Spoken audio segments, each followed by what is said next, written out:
Good morning, students. In previous class, we read our fifth chapter of Geography, Elements of Weather and Climate. Today, we continue our chapter with the topic Factor Affecting Temperature.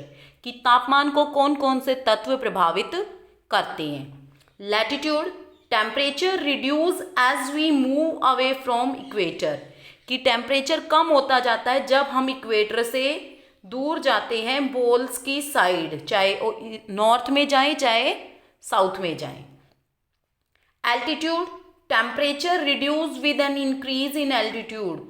कि altitude क्या होता है? Altitude का मतलब होता है ऊंचाई. कि जैसे जैसे हम ऊंचाई की तरफ जाते हैं, ऊंचाई पे जाते हैं, जब हम पर्वतों पे चढ़ाई करते हैं तो वहाँ पे एयर प्रेशर कम होने के कारण टेम्परेचर डिक्रीज होने लग जाता है.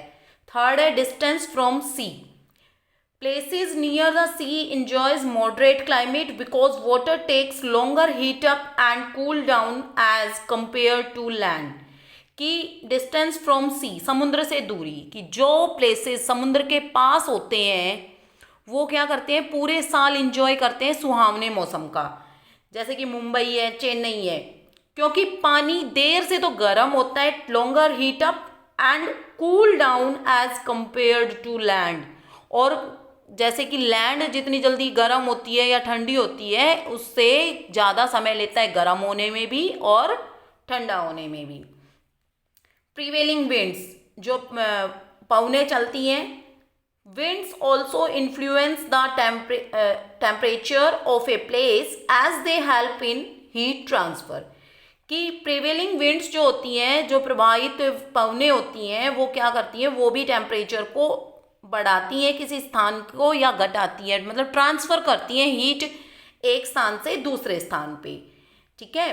फिफ्थ है ओशियन करंट्स. की ओशियन करंट्स का मतलब होता है कि जो धाराएं या जो हवाएं पानी के अंदर चलती हैं, समुद्रों के अंदर चलती हैं, वो जैसे कि गर्म स्थान से ठंडे स्थान पे जा रही है तो वो अपने साथ गर्म हवाएं, गर्म पानी लेके जाएंगी और ठंडे स्थान पे मिला जाके उस पानी को भी गर्म कर देंगी. ठंडे स्थान से गर्म पे जाएंगी तो वो वहाँ से ठंडा पानी लेके जाएंगी तो वो दूसरे स्थान को ठंडा कर देंगी. स्लोप ऑफ लैंड, कि जो स्लोप होता है लैंड का वो भी प्रभावित करता है किसी टेम्परेचर को. मान लो एक पहाड़ी है, पहाड़ी के सामने सन की लाइट आ रही है तो वो सामने वाला भाग क्या होगा, गर्म होगा, जबकि जो पीछे वाला भाग होगा वो गर्म नहीं होगा. These are the answers of our exercise. These are fill in the blanks. First, temperature, humidity, speed. Second, climate. Third, 35 years. Fourth, insolation. Fifth, equator. Sixth, tree. Then true, false. First true, second true, third true, fourth, fifth and sixth all are trues.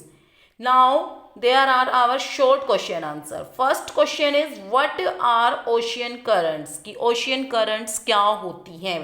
समुद्र के अंदर जो धाराएं चलती हैं वो क्या होती हैं. And ocean current is a continuous directed movement of ocean water that flows in one of the earth's ocean. कि एक जो समुद्र का पानी होता है, जो महासागर का पानी होता है, वो एक कंटिन्यूअस फ्लो में बहता रहता है.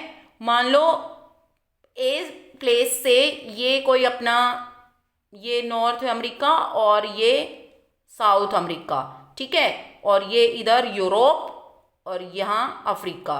तो ये जो अपना एक कॉन्टिन्यूअस प्रोसेस में जो पानी चलता रहता है ओशियंस के अंदर हवाओं के साथ साथ, तो उसको क्या कहते हैं, ओशियन करंट्स बोलते हैं. Second question, what are the three heat zones? Torrid zone, temperate zone and frigid zone. Our third question is, which is the hottest heat zone? कि hottest heat zone कौन सी है? Torrid zone is the hottest heat zone because the rays of the sun fall directly on it. कि heat zone सबसे मतलब कि गर्म heat zone कौन सी है? तो torrid zone जो है वो सबसे गर्म heat zone है क्योंकि जो sun की rays हैं वो डायरेक्ट पड़ती हैं इक्वेटर के ऊपर या torrid zone में. Name two factors that affect the temperature of a region. कि दो ऐसे कारक बताइए जो किसी क्षेत्र के तापमान को प्रभावित करते हैं। तो फर्स्ट है लैटिट्यूड, सेकंड है एल्टीट्यूड। लैटिट्यूड का मतलब होता है इक्वेटर से दूर जाना और एल्टीट्यूड का मतलब होता है ऊंचाई पे। Fifth question, how do wind affect the temperature of a region. Wind affect the temperature of a region by transfer heat, की जो हवा होती है वो कैसे अफेक्ट करती है टेम्परेचर को एक स्थान के, हीट को ट्रांसफर करके। When warm wind blows over a area increase the temperature and cold air reduce the temperature, कि जब गर्म हवा बहती है तो किसी स्थान पे जाके वहां के तापमान को बढ़ा देती है, और जब ठंडी हवा बहती है तो वो किसी स्थान के टेम्परेचर को कम कर देती है।